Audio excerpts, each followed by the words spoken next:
Hello friend, स्वागत है आपका अपने चैनल आज क्लास में। आज की इस वीडियो में रसायन शास्त्र के काफ़ी महत्वपूर्ण 50 ऑब्जेक्टिव प्रश्न हम आपको बताएंगे और इस 50 ऑब्जेक्टिव प्रश्न में से बहुत सारे प्रश्न आपके फाइनल बोर्ड परीक्षा में आने वाले हैं और ये 50 प्रश्न आपको आसान लगेगा, लेकिन फिर भी इसमें से बहुत सारे प्रश्न आपके फाइनल बोर्ड परीक्षा में आने वाले हैं, तो एक भी प्रश्न आप लोग स्किप मत कीजिएगा। वीडियो को प्लीज आप लोग शुरू से लेके अंत तक देखिएगा और चैनल को अभी तक आप सब्सक्राइब नहीं किए हैं तो चैनल को सब्सक्राइब कर लीजिएगा और सब्सक्राइब करने के बाद एक बेल आइकन आता है तो बेल आइकन को दबा के ऑल पे कर लीजिएगा ताकि जब भी लाइव क्लास हो तो आपके पास नोटिफिकेशन पहुंचता रहे। और हमारे वेबसाइट पे विज्ञान का टेस्ट चल रहा है, तो अभी तक आप नहीं दिए हैं तो जैसे ही क्लास खत्म होता है आप जाके वेबसाइट पे विज्ञान का टेस्ट दे लीजिएगा। तो आइए शुरू करते हैं पहले नंबर प्रश्न से।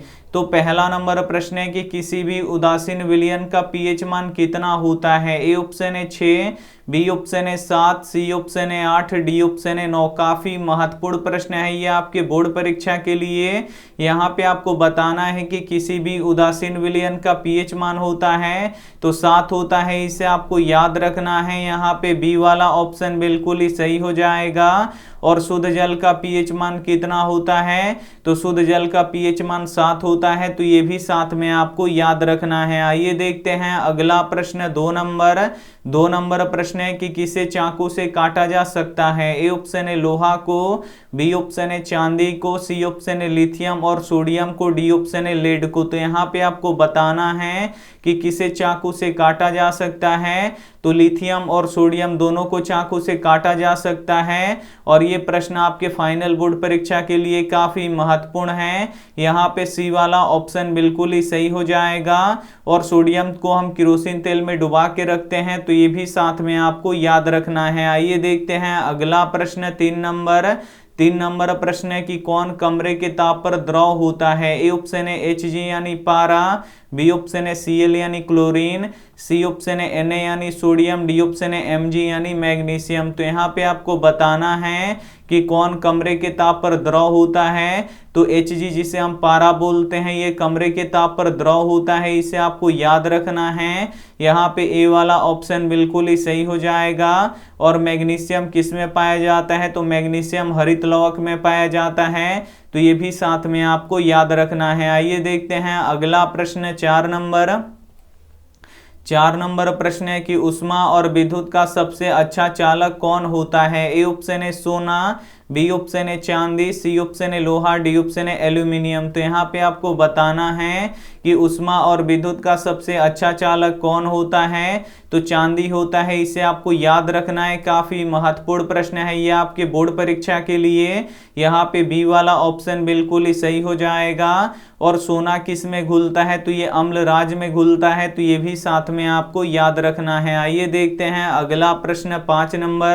5 नंबर प्रश्न है कि लाफिंग गैस का रासायनिक सूत्र क्या होता है। ए ऑप्शन है N2O, बी ऑप्शन है N2, सी ऑप्शन है SO2, डी ऑप्शन है O2। तो यहाँ पे आपको बताना है कि लाफिंग गैस का रासायनिक सूत्र क्या होता है, तो N2O होता है, इसे आपको याद रखना है। यहाँ पे ए वाला ऑप्शन बिल्कुल ही सही हो जाएगा। जो ये लाफिंग गैस होता है ये किसी को अगर लग जाए तो व्यक्ति हंसने लगता है, तो यहाँ पे लाफिंग गैस का रासायनिक सूत्र पूछता है परीक्षा में कि क्या होता है, तो N2O होता है, इसे आपको याद रखना है। इस वीडियो में रसायन शास्त्र के काफी महत्वपूर्ण 50 ऑब्जेक्टिव प्रश्न बताएंगे, इसमें से बहुत सारे प्रश्न आपके फाइनल बोर्ड परीक्षा में आएंगे, तो एक भी प्रश्न आप लोग स्किप मत कीजिएगा। वीडियो को प्लीज आप लोग शुरू से लेके अंत तक देखिएगा और वीडियो को अभी तक आप लाइक नहीं किए तो प्लीज आप लोग वीडियो को लाइक भी कर दीजिएगा। आइए देखते हैं अगला प्रश्न। 6 नंबर प्रश्न है कि निम्न में से कौन सबसे अधिक विद्युत ऋणात्मक तत्व है। काफी महत्वपूर्ण प्रश्न है ये आपके बोर्ड परीक्षा के लिए। ए ऑप्शन है Cl यानी क्लोरीन, बी ऑप्शन है F यानी फ्लोरीन, सी ऑप्शन है Br यानी ब्रोमीन, डी ऑप्शन है I यानी आयोडीन। तो यहाँ पे आपको बताना है कि निम्न में से कौन सबसे अधिक विद्युत ऋणात्मक तत्व है, तो फ्लोरीन है, इसे आपको याद रखना है। यहाँ पे बी वाला ऑप्शन बिल्कुल ही सही हो जाएगा। आइए देखते हैं अगला प्रश्न 7 नंबर प्रश्न है कि सरलतम हाइड्रोकार्बन कौन है। ए ऑप्शन है मीथेन, बी ऑप्शन है इथेन, सी ऑप्शन है प्रोपेन, डी ऑप्शन है ब्यूटेन। तो यहाँ पे आपको बताना है कि सरलतम हाइड्रोकार्बन है, तो सरलतम हाइड्रोकार्बन मीथेन होता है, इसे आपको याद रखना है। यहाँ पे ए वाला ऑप्शन बिल्कुल ही सही हो जाएगा। और मीथेन का रासायनिक सूत्र क्या होता है, तो CH4 होता है, तो ये भी साथ में आपको याद रखना है। आइए देखते हैं अगला प्रश्न 8 नंबर प्रश्न है कि रासायनिक अभिक्रिया के दौरान किसी पदार्थ में ऑक्सीजन का ह्रास क्या कहलाता है। ए ऑप्शन है उपचयन, बी ऑप्शन है अपचयन, सी ऑप्शन है संरक्षण, डी ऑप्शन है इनमें से कोई नहीं। तो रासायनिक अभिक्रिया के दौरान किसी पदार्थ में ऑक्सीजन का ह्रास क्या कहलाता है, तो अपचयन कहलाता है, इसे आपको याद रखना है। यहाँ पे बी वाला ऑप्शन बिल्कुल ही सही हो जाएगा। और रासायनिक अभिक्रिया के दौरान किसी पदार्थ में ऑक्सीजन का योग क्या कहलाता है, तो उपचयन कहलाता है, तो ये भी साथ में आपको याद रखना है। आइए देखते हैं अगला प्रश्न 9 नंबर प्रश्न है कि सोडियम को किरोसिन तेल में डुबा के क्यों रखा जाता है। ए ऑप्शन है वाष्प न बन जाए, बी ऑप्शन है ऑक्सीजन से प्रतिक्रिया से बचाने के लिए, सी ऑप्शन है पिघल ना जाए, डी ऑप्शन है इनमें से कोई नहीं। तो यहाँ पे आपको बताना है कि सोडियम को किरोसिन तेल में डुबा के क्यों रखा जाता है, तो ऑक्सीजन से प्रतिक्रिया से बचाने के लिए, क्योंकि जो सोडियम होता है यह अत्यंत ज्वलनशील होता है, ये ऑक्सीजन के संपर्क में आते ही जलना शुरू कर देता है, इसीलिए सोडियम को किरोसिन तेल में डुबा के रखते हैं। तो यहाँ पे बी वाला ऑप्शन बिल्कुल ही सही हो जाएगा। आइए देखते हैं अगला प्रश्न 10 नंबर प्रश्न है कि कौन अधातु होते हुए भी विद्युत का सुचालक होता है। ए ऑप्शन है कार्बन, बी ऑप्शन है ग्रेफाइट, सी ऑप्शन है सोना, डी ऑप्शन है हीरा। काफी महत्वपूर्ण प्रश्न है ये आपके बोर्ड परीक्षा के लिए। यहाँ पे आपको बताना है कि कौन अधातु होते हुए भी विद्युत का सुचालक होता है, तो ग्रेफाइट होता है, इसे आपको याद रखना है। यहाँ पे बी वाला ऑप्शन बिल्कुल ही सही हो जाएगा।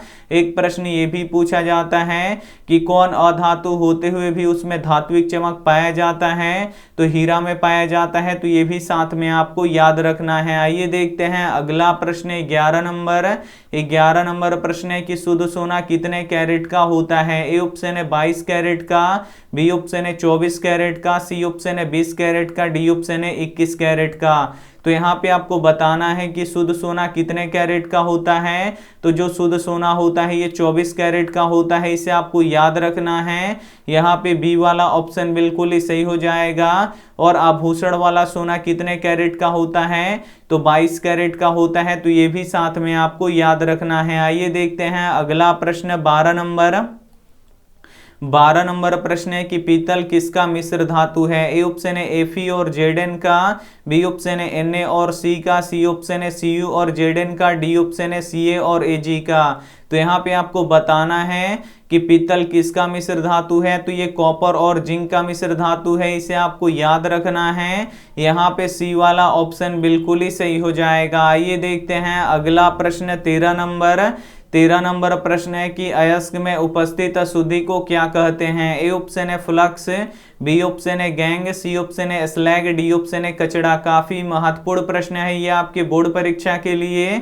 यहाँ पे आपको बताना है कि अयस्क में उपस्थित अशुद्धि को क्या कहते हैं, तो अयस्क में उपस्थित अशुद्धि को गैंग कहते हैं, इसे आपको याद रखना है। यहाँ पे बी वाला ऑप्शन बिल्कुल ही सही हो जाएगा। आइए देखते हैं अगला प्रश्न 14 नंबर प्रश्न है कि बॉक्साइट किस धातु का अयस्क है। ए ऑप्शन है लोहा का, बी ऑप्शन है एल्यूमिनियम का, सी ऑप्शन है सोडियम का, डी ऑप्शन है सोना का। काफी महत्वपूर्ण प्रश्न है ये आपके बोर्ड परीक्षा के लिए। यहाँ पे आपको बताना है कि बॉक्साइट किस धातु का अयस्क है, तो जो बॉक्साइट है ये एल्यूमिनियम का अयस्क होता है, इसे आपको याद रखना है। यहाँ पे बी वाला ऑप्शन बिल्कुल ही सही हो जाएगा। और हेमेटाइट किस धातु का अयस्क होता है, तो ये लोहा का अयस्क होता है, तो ये भी साथ में आपको याद रखना है। आइए देखते हैं अगला प्रश्न 15 15 नंबर प्रश्न है कि कार्बन के अपरूप निम्न में से कौन सा है? ए ऑप्शन है हीरा और ग्रेफाइट, बी ऑप्शन है सोना, सी ऑप्शन है चांदी, डी ऑप्शन है सोडियम। काफी महत्वपूर्ण प्रश्न है ये आपके बोर्ड परीक्षा के लिए। यहाँ पे आपको बताना है कि कार्बन के अपरूप निम्न में से कौन सा है, तो हीरा और ग्रेफाइट है, इसे आपको याद रखना है। यहाँ पे ए वाला ऑप्शन बिल्कुल ही सही हो जाएगा। काफी महत्वपूर्ण 50 ऑब्जेक्टिव प्रश्न बताएंगे और इस 50 ऑब्जेक्टिव प्रश्न में से बहुत सारे प्रश्न आपके फाइनल बोर्ड परीक्षा में आएंगे, क्योंकि ये जो 50 ऑब्जेक्टिव प्रश्न है ये पूरा रसायन शास्त्र का निचोड़ प्रश्न है। तो एक भी प्रश्न आप लोग स्किप मत कीजिएगा। वीडियो को प्लीज आप लोग शुरू से लेके अंत तक देखिएगा और वीडियो को अभी तक आप लाइक नहीं किए तो प्लीज आप लोग वीडियो को लाइक भी कर दीजिएगा। आइए देखते हैं अगला प्रश्न 16 नंबर प्रश्न है कि फास्फोरस का अणु सूत्र क्या होता है? ए ऑप्शन है P4, बी ऑप्शन है P2, सी ऑप्शन है P5, डी ऑप्शन है P3। तो यहाँ पे आपको बताना है कि फास्फोरस का अणु सूत्र क्या होता है, तो P4 होता है, इसे आपको याद रखना है। यहाँ पे ए वाला ऑप्शन बिल्कुल ही सही हो जाएगा। और फास्फोरस को हम कहाँ पे रखते हैं, तो पानी में डुबा के रखते हैं, तो ये भी साथ में आपको याद रखना है। आइए देखते हैं अगला प्रश्न 17 नंबर प्रश्न है कि जल में हाइड्रोजन एवं ऑक्सीजन के अणु संख्याओं का अनुपात होगा। काफी महत्वपूर्ण प्रश्न है ये आपके बोर्ड परीक्षा के लिए। यहाँ पे आपको बताना है कि जल में हाइड्रोजन एवं ऑक्सीजन के अणु संख्याओं का अनुपात होगा। तो जल का रासायनिक सूत्र क्या होता है? H2O होता है। तो इसमें हाइड्रोजन 2 होता है और ऑक्सीजन कितना होता है? 1 होता है। तो इसके अणु संख्याओं का अनुपात क्या होगा? तो 2:1 होगा। इसे आपको याद रखना है और ये प्रश्न बोर्ड परीक्षा में बहुत बार पूछा गया है। यहाँ पे बी वाला ऑप्शन बिल्कुल ही सही हो जाएगा। आइए देखते हैं अगला प्रश्न 18 नंबर प्रश्न है कि दुनिया का सबसे कठोर पदार्थ कौन सा है? ए ऑप्शन है सोना, बी ऑप्शन है चांदी, सी ऑप्शन है लोहा, डी ऑप्शन है हीरा। तो यहाँ पे आपको बताना है कि दुनिया का सबसे कठोर पदार्थ कौन सा है, तो दुनिया का सबसे कठोर पदार्थ हीरा होता है, इसे आपको याद रखना है। यहाँ पे बी वाला ऑप्शन बिल्कुल ही सही हो जाएगा। और ये जो हीरा होता है ये अधातु होता है, तो ये भी साथ में आपको याद रखना है। और ये कार्बन का अपरूप होता है, तो ये भी साथ में आपको याद रखना है। आइए देखते हैं अगला प्रश्न 19 नंबर प्रश्न है कि कौन सा पदार्थ ऑक्सीजन से संयोग नहीं करता है? ए ऑप्शन है तांबा, बी ऑप्शन है गोल्ड यानी सोना, सी ऑप्शन है जिंक, डी ऑप्शन है लोहा। काफी महत्वपूर्ण प्रश्न है। यहाँ पे आपको बताना है कि कौन सा पदार्थ ऑक्सीजन से संयोग नहीं करता है, तो गोल्ड यानी सोना नहीं करता है, इसे आपको याद रखना है। यहाँ पे बी वाला ऑप्शन बिल्कुल ही सही हो जाएगा। और सोना इसलिए जल्दी खराब नहीं होता है, तो ये भी साथ में आपको याद रखना है। आइए देखते हैं अगला प्रश्न 20 नंबर प्रश्न है कि सोना किस में घुलता है? ए ऑप्शन है अम्ल राज में, बी ऑप्शन है सल्फ्यूरिक अम्ल में, सी ऑप्शन है नाइट्रिक अम्ल में, डी ऑप्शन है इनमें से कोई नहीं। तो यहाँ पे आपको बताना है कि सोना किस में घुलता है, तो जो सोना होता है ये अम्ल राज में घुलता है, इसे आपको याद रखना है। यहाँ पे ए वाला ऑप्शन बिल्कुल ही सही हो जाएगा। आइए देखते हैं अगला प्रश्न 21 नंबर प्रश्न है कि सीसा और टीन के मिश्र धातु को कहते हैं? ए ऑप्शन है सोल्डर, बी ऑप्शन है स्टील, सी ऑप्शन है गन मेटल, डी ऑप्शन है उपधातु। काफी महत्वपूर्ण प्रश्न है ये आपके बोर्ड परीक्षा के लिए। यहाँ पे आपको बताना है कि सीसा और टीन के मिश्र धातु को क्या कहते हैं, तो सोल्डर कहते हैं, इसे आपको याद रखना है। यहाँ पे ए वाला ऑप्शन बिल्कुल ही सही हो जाएगा। आइए देखते हैं अगला प्रश्न 22 नंबर प्रश्न है कि लोहे को जंग से बचाने के लिए किसका लेप लगाया जाता है? ए ऑप्शन है तांबा का, बी ऑप्शन है चांदी का, सी ऑप्शन है फास्फोरस का, डी ऑप्शन है जिंक का। तो यहाँ पे आपको बताना है कि लोहे को जंग से बचाने के लिए किसका लेप लगाया जाता है, तो जिंक का लेप लगाया जाता है, इसे आपको याद रखना है। यहाँ पे डी वाला ऑप्शन बिल्कुल ही सही हो जाएगा। आइए देखते हैं अगला प्रश्न 23 नंबर प्रश्न है कि आवर्त सारणी में कितने आवर्त हैं? ए ऑप्शन है 7, बी ऑप्शन है 9, सी ऑप्शन है 8, डी ऑप्शन है 12। तो यहाँ पे आपको बताना है कि आवर्त सारणी में कितने आवर्त हैं, तो आवर्त सारणी में 7 आवर्त हैं, इसे आपको याद रखना है। यहाँ पे ए वाला ऑप्शन बिल्कुल ही सही हो जाएगा।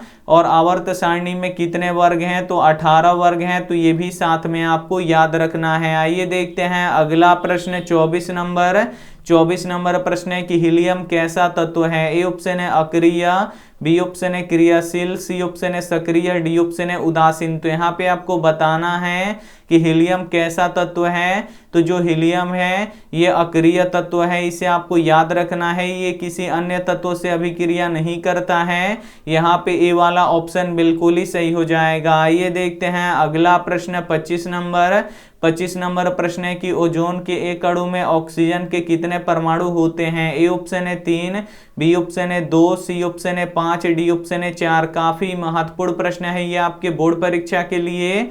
यहाँ पे आपको बताना है कि ओजोन के एक अणु में ऑक्सीजन के कितने परमाणु होते हैं। तो ऑक्सीजन के 3 परमाणु होते हैं, इसे आपको याद रखना है। यहाँ पे ए वाला ऑप्शन बिल्कुल ही सही हो जाएगा। और ओजोन का रासायनिक सूत्र क्या होता है, तो O3 होता है। तो ये भी साथ में आपको याद रखना है। आइए देखते हैं अगला प्रश्न 26 नंबर।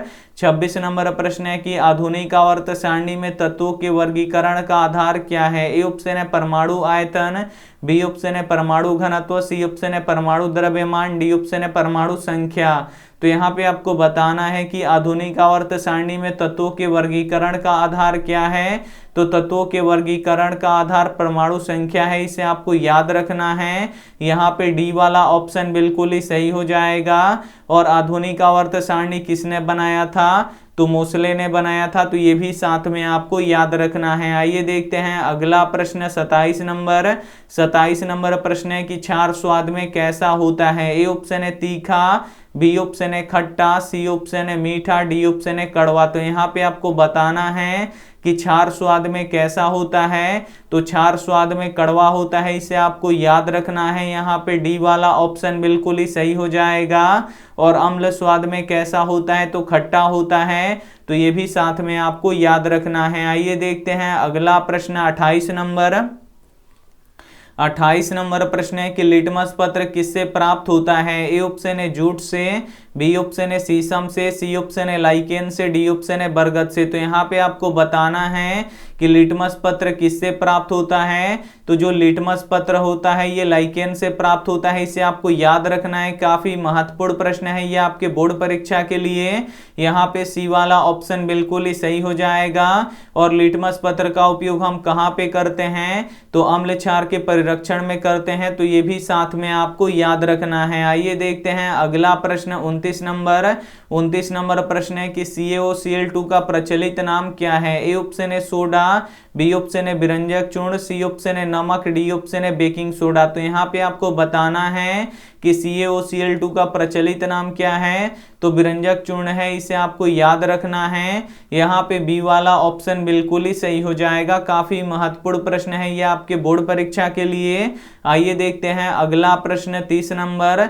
30 नंबर प्रश्न है कि कार्बन और हाइड्रोजन के संयोग से क्या बनता है। ए ऑप्शन है आयनिक यौगिक, बी ऑप्शन है हाइड्रोकार्बन, सी ऑप्शन है हैलोजन, डी ऑप्शन है अम्लराज। तो यहाँ पे आपको बताना है कि कार्बन और हाइड्रोजन के संयोग से क्या बनता है, तो हाइड्रोकार्बन बनता है, इसे आपको याद रखना है। यहाँ पे बी वाला ऑप्शन बिल्कुल ही सही हो जाएगा। रसायन शास्त्र के काफी महत्वपूर्ण 50 निचोड़ ऑब्जेक्टिव प्रश्न बताएंगे, तो एक भी प्रश्न आप लोग स्किप मत कीजिएगा। वीडियो को प्लीज आप लोग शुरू से लेके अंत तक देखिएगा, क्योंकि इस 50 ऑब्जेक्टिव प्रश्न में से बहुत सारे प्रश्न आपके फाइनल बोर्ड परीक्षा में आने वाले हैं। आइए देखते हैं अगला प्रश्न 31 नंबर। 31 नंबर प्रश्न है कि सल्फ्यूरिक अम्ल का अणु सूत्र क्या होता है। यहाँ पे आपको बताना है कि सल्फ्यूरिक अम्ल का अणु सूत्र क्या होता है, तो H2SO4 होता है, इसे आपको याद रखना है। यहाँ पे ए वाला ऑप्शन बिल्कुल ही सही हो जाएगा। और सल्फ्यूरिक अम्ल का प्रयोग हम कहाँ पे करते हैं, तो बैटरियों में करते हैं, तो ये भी साथ में आपको याद रखना है। आइए देखते हैं अगला प्रश्न 32 नंबर। 32 नंबर प्रश्न है कि बेंजीन का अणु सूत्र क्या होता है। ए ऑप्शन है C2H4, बी ऑप्शन है C5H4, सी ऑप्शन है C6H6, डी ऑप्शन है C3H7। तो यहाँ पे आपको बताना है कि बेंजीन का अणु सूत्र क्या होता है, तो C6H6 होता है, इसे आपको याद रखना है। काफी महत्वपूर्ण प्रश्न है ये आपके बोर्ड परीक्षा के लिए। यहाँ पे सी वाला ऑप्शन बिल्कुल ही सही हो जाएगा। आइए देखते हैं अगला प्रश्न 33 नंबर।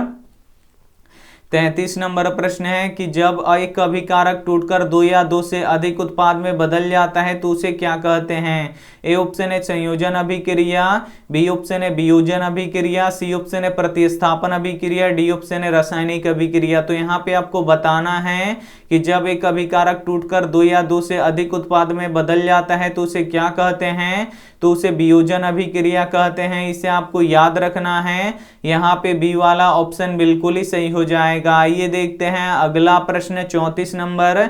34 नंबर प्रश्न है कि अम्लीय वर्षा का पीएच मान कितना होता है? ए ऑप्शन है 7, बी ऑप्शन है 8, सी ऑप्शन है 6.5, डी ऑप्शन है 5.6 से कम। तो यहाँ पे आपको बताना है कि अम्लीय वर्षा का पीएच मान होता है, तो अम्लीय वर्षा का पीएच मान 5.6 से कम होता है। इसे आपको याद रखना है। यहाँ पे डी वाला ऑप्शन बिल्कुल ही सही हो जाएगा। और अम्लीय वर्षा किसके कारण से होता है? तो SO2 और NO2 के कारण से होता है। तो ये भी साथ में आपको याद रखना है। आइए देखते हैं अगला प्रश्न 35 नंबर। 35 नंबर प्रश्न है कि टार्ट्रिक अम्ल इनमें से किस में पाया जाता है? ए ऑप्शन है टमाटर में, बी ऑप्शन है इमली में, सी ऑप्शन है दही में, डी ऑप्शन है सिरका में। तो यहाँ पे आपको बताना है कि टार्ट्रिक अम्ल इसमें से किस में पाया जाता है? तो टार्ट्रिक अम्ल इमली में पाया जाता है। इसे आपको याद रखना है।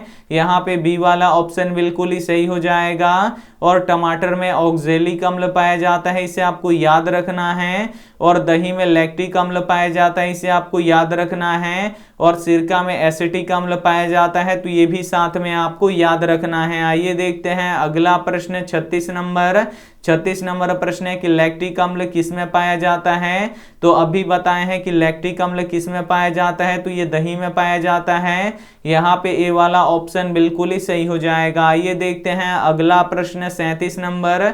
37 नंबर प्रश्न है कि जल की अस्थायी कठोरता को हटाने के लिए किसका उपयोग किया जाता है? ए ऑप्शन है बेकिंग सोडा का, बी ऑप्शन है धोने का सोडा का, सी ऑप्शन है विरंजक चूर्ण का, डी ऑप्शन है इनमें से कोई नहीं।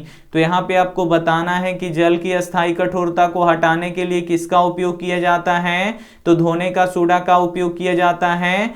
यहाँ पे बी वाला ऑप्शन बिल्कुल ही सही हो जाएगा। और धोने का सोडा का रासायनिक नाम क्या होता है? तो सोडियम कार्बोनेट होता है। इसे आपको याद रखना है। और बेकिंग सोडा का रासायनिक सूत्र क्या हो, रासायनिक नाम क्या होता है? तो सोडियम बाइकार्बोनेट होता है। तो ये भी साथ में आपको याद रखना है। आइए देखते हैं अगला प्रश्न 38 नंबर।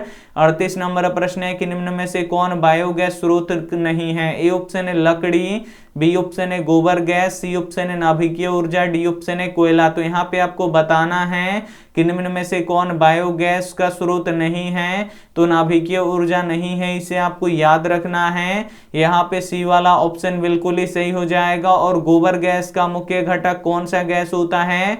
तो मीथेन गैस होता है। इसे आपको याद रखना है। और कोयला कितने प्रकार के होते हैं? तो कोयला 4 प्रकार के होते हैं। तो ये भी साथ में आपको याद रखना है। आइए देखते हैं अगला प्रश्न 39 नंबर। 39 नंबर प्रश्न है कि कार्बन क्या है? ए ऑप्शन है धातु, बी ऑप्शन है अधातु, सी ऑप्शन है उपधातु, डी ऑप्शन है इनमें से कोई नहीं।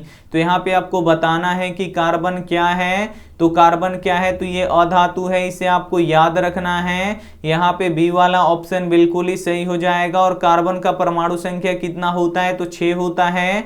तो ये भी साथ में आपको याद रखना है। आइए देखते हैं अगला प्रश्न 40 नंबर। 40 नंबर प्रश्न है कि हीरा और ग्रेफाइट किसका अपरूप होता है? ए ऑप्शन है सोना का, बी ऑप्शन है चांदी का, सी ऑप्शन है कार्बन का, डी ऑप्शन है लोहा का। तो यहाँ पे आपको बताना है कि हीरा और ग्रेफाइट किसका अपरूप होता है? तो ये कार्बन का अपरूप होता है। यहाँ पे सी वाला ऑप्शन बिल्कुल ही सही हो जाएगा। आइए देखते हैं अगला प्रश्न 41 नंबर। 41 नंबर प्रश्न है कि वायुमंडल में CO2 यानी कार्बन डाइऑक्साइड गैस कितना प्रतिशत पाया जाता है? तो वायुमंडल में कार्बन डाइऑक्साइड 0.03% पाया जाता है। यहाँ पे बी वाला ऑप्शन बिल्कुल ही सही हो जाएगा। और ऑक्सीजन गैस 21% पाया जाता है। और नाइट्रोजन गैस 78% पाया जाता है। तो ये भी साथ में आपको याद रखना है। आइए देखते हैं अगला प्रश्न 42 नंबर। 42 नंबर प्रश्न है कि कार्बन का परमाणु संख्या कितना होता है। तो अभी हम आपको बता चुके हैं कार्बन का परमाणु संख्या 6 होता है। यहाँ पे ए वाला ऑप्शन बिल्कुल ही सही हो जाएगा। आइए देखते हैं अगला प्रश्न 43 नंबर प्रश्न है कि बॉन्ड OH क्रियाशील मूलक को क्या कहते हैं। ए ऑप्शन है कीटोन, बी ऑप्शन है एल्डिहाइड, सी ऑप्शन है अल्कोहल, डी ऑप्शन है मीथेन। तो यहाँ पे आपको बताना है कि बॉन्ड OH का क्रियाशील मूलक को क्या कहते हैं। तो अल्कोहल कहते हैं, इसे आपको याद रखना है। यहाँ पे सी वाला ऑप्शन बिल्कुल ही सही हो जाएगा। आइए देखते हैं अगला प्रश्न 44 नंबर प्रश्न है कि कोयला किस प्रकार का ईंधन है। ए ऑप्शन नवीकरणीय, बी ऑप्शन है अनवीकरणीय, सी ऑप्शन है प्राकृतिक स्रोत, डी ऑप्शन है इनमें से कोई नहीं। तो यहाँ पे आपको बताना है कि कोयला किस प्रकार का ईंधन है। तो जो कोयला है ये अनवीकरणीय ईंधन है, इसे आपको याद रखना है। ये आने वाले समय में खत्म हो जाएगा और इसे हम पुनः नहीं बना सकते हैं। यहाँ पे बी वाला ऑप्शन बिल्कुल ही सही हो जाएगा। आइए देखते हैं अगला प्रश्न 45 नंबर प्रश्न है कि शुद्ध जल का pH मान कितना होता है। ए ऑप्शन है 7, बी ऑप्शन है 6, सी ऑप्शन है 5, डी ऑप्शन है 4। और ये भी प्रश्न काफी महत्वपूर्ण है आपके बोर्ड परीक्षा के लिए। यहाँ पे आपको बताना है कि शुद्ध जल का pH मान कितना होता है। तो शुद्ध जल का pH मान 7 होता है, इसे आपको याद रखना है। यहाँ पे ए वाला ऑप्शन बिल्कुल ही सही हो जाएगा। आइए देखते हैं अगला प्रश्न 46 नंबर प्रश्न है कि धातु के ऑक्साइड कैसे होते हैं। ए ऑप्शन है अम्लीय, बी ऑप्शन है क्षारीय, सी ऑप्शन है लवणीय, डी ऑप्शन है जलीय। तो यहाँ पे आपको बताना है कि धातु के ऑक्साइड कैसे होते हैं। तो धातु के ऑक्साइड क्षारीय होते हैं, इसे आपको याद रखना है। यहाँ पे बी वाला ऑप्शन बिल्कुल ही सही हो जाएगा। और अधातु के ऑक्साइड कैसे होते हैं, तो अम्लीय होते हैं। तो ये भी साथ में आपको याद रखना है। आइए देखते हैं अगला प्रश्न 47 नंबर प्रश्न है कि मनुष्यों में सांस लेने और छोड़ने की प्रक्रिया को क्या कहते हैं। ए ऑप्शन है श्वसन, बी ऑप्शन है श्वासोश्वास, सी ऑप्शन है निश्वास, डी ऑप्शन है इनमें से कोई नहीं। तो यहाँ पे आपको बताना है कि मनुष्यों में सांस लेने और छोड़ने की प्रक्रिया को क्या कहते हैं। तो श्वासोश्वास कहते हैं, इसे आपको याद रखना है। यहाँ पे बी वाला ऑप्शन बिल्कुल ही सही हो जाएगा। मनुष्य श्वसन की क्रिया में किस गैस का उपयोग करता है। तो ऑक्सीजन गैस का उपयोग करता है। तो ये भी साथ में आपको याद रखना है। आइए देखते हैं अगला प्रश्न 48 नंबर प्रश्न है कि अम्ल स्वाद में कैसा होता है। ए ऑप्शन है तीखा, बी ऑप्शन है खट्टा, सी ऑप्शन है मीठा, डी ऑप्शन है कड़वा। तो यहाँ पे आपको बताना है कि अम्ल स्वाद में कैसा होता है। तो अम्ल स्वाद में खट्टा होता है, इसे आपको याद रखना है। यहाँ पे बी वाला ऑप्शन बिल्कुल ही सही हो जाएगा। आइए देखते हैं अगला प्रश्न 49 नंबर प्रश्न है कि pH स्केल पर कितनी संख्या अंकित होती है। ए ऑप्शन है 0 से 14, बी ऑप्शन है 1 से 14, सी ऑप्शन है 14 से 0, डी ऑप्शन है 1 से 10। तो यहाँ पे आपको बताना है कि pH स्केल पर कितनी संख्याएं अंकित होती हैं। तो pH स्केल पर 0 से लेके 14 तक की संख्याएं अंकित होती हैं। यहाँ पे ए वाला ऑप्शन बिल्कुल ही सही हो जाएगा। और बीच में होता है 7, और जो 7 होता है ये उदासीन होता है। तो ये भी साथ में आपको याद रखना है। आइए देखते हैं अंतिम प्रश्न 50 नंबर प्रश्न है कि कौन लाल लिटमस पत्र को नीला कर देता है। ए ऑप्शन है क्षार, बी ऑप्शन है अम्ल, सी ऑप्शन है मिठाई, डी ऑप्शन है ये सभी। तो यहाँ पे आपको बताना है कि कौन लाल लिटमस पत्र को नीला कर देता है। तो लाल लिटमस पत्र को नीला क्षार करता है। यहाँ पे ए वाला ऑप्शन बिल्कुल ही सही हो जाएगा। और नीले लिटमस पत्र को लाल कौन करता है, तो अम्ल करता है, इसे आपको याद रखना है। रसायन शास्त्र के काफी निचोड़ प्रश्न 50 ऑब्जेक्टिव प्रश्न बता चुके हैं। और इस 50 ऑब्जेक्टिव प्रश्न में से बहुत सारे प्रश्न आपके फाइनल बोर्ड परीक्षा में आने वाला है। तो एक भी प्रश्न आप लोग स्किप मत कीजिएगा। वीडियो को प्लीज आप लोग शुरू से लेके अंत तक देख लीजिएगा। इसमें से अगर आपका कोई भी प्रश्न छूटा हो तो आइए देखते हैं होमवर्क प्रश्न। इस होमवर्क प्रश्न का जवाब आपको कमेंट बॉक्स में देना है कि लोहा ऑक्सीजन से संयोग करके क्या बनाता है। ए ऑप्शन है लोह ऑक्साइड, बी ऑप्शन है लोह कार्बोनेट, सी ऑप्शन है लोह सल्फेट, डी ऑप्शन है इनमें से कोई नहीं। तो तो जो भी ऑप्शन आपको सही लगे वो आप हमें कमेंट करके जरूर बताइएगा। और वीडियो को अभी तक आप लाइक नहीं किए तो प्लीज आप लोग वीडियो को लाइक कीजिए, अपने दोस्तों के पास इस वीडियो को जरूर शेयर कीजिए। चैनल को सब्सक्राइब नहीं किए तो चैनल को सब्सक्राइब कीजिए। थैंक यू फॉर वॉचिंग, मिलते हैं अगले वीडियो में, तब तक अपना ध्यान रखिए, मन लगा के पढ़ाई कीजिए। अब 8 बजे रिवीजन क्लास होगा तो आप लोग रिवीजन क्लास जरूर कीजिएगा, क्योंकि रिवीजन करना बहुत ही अधिक जरूरी है। और यहाँ पे विज्ञान के हमारे वेबसाइट पे टेस्ट चल रहा है, तो जितने भी बच्चे अभी विज्ञान का टेस्ट नहीं दिए हैं तो जल्दी से जाइए और आप लोग विज्ञान का टेस्ट दे लीजिए। इसका रिजल्ट 9 बजे हम आपको बता देंगे यहाँ वीडियो बना के। थैंक यू फॉर वॉचिंग, मिलते हैं अगली वीडियो में, तब तक अपना ध्यान रखिए, मन लगा के पढ़ाई कीजिए। Take care and bye.